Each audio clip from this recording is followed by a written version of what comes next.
History Spotlight, brought to you by HEC Media and the Missouri Historical Society. Hello, I'm Dr. Jody Sowell, president of the Missouri Historical Society in St. Louis.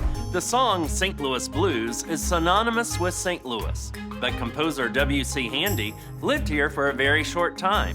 Historian Andrew Wantko explains how his less than stellar time in the city led to one of the most famous compositions in American history. There have been no shortage of fascinating songs that have featured St. Louis as a theme, but there is one song that is undeniably the most commonly associated song with our city, the St. Louis Blues.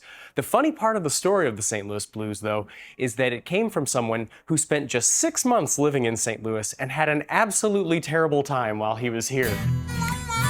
W.C. Handy was a young, aspiring musician from Tennessee, and he realized he had a massive chance at breakthrough success with the 1892 Chicago World's Fair.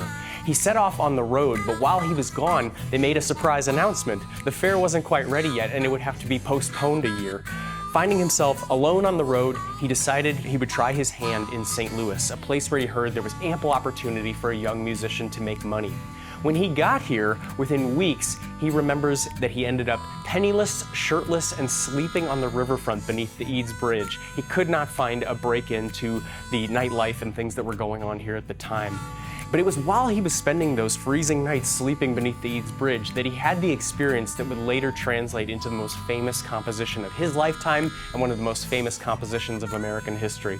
One night while he was under the Eads Bridge, he recalls hearing levee workers singing music that he called strange and eerie. It was these one-verse songs that they would repeat over and over and sing along to guitar.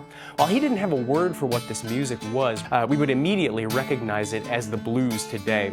He went back home to Memphis and traveled around the South and managed to make it as a musician. And by 1914, he was doing much better living back in his home of Memphis, Tennessee. It was then that all of those experiences he had in St. Louis came rushing back to him, and he had the breakthrough idea for a song. He rented a room at a Beale Street hotel for a night, and across the course of a single night, scribbled out the words and music to what became St. Louis Blues. The song was published later that year and instantly became a smash hit. European royalty featured it in their weddings. A division of the Ethiopian army used it as their battle march. This song was a huge international hit, and it became the second most recorded song of the 20th century, behind only Silent Night. So while St. Louis would have no shortage of incredible music to come after W.C. Handy, it was this moment that he had, one of the worst moments of his life in St. Louis, that eventually became one of the most iconic songs to feature our city.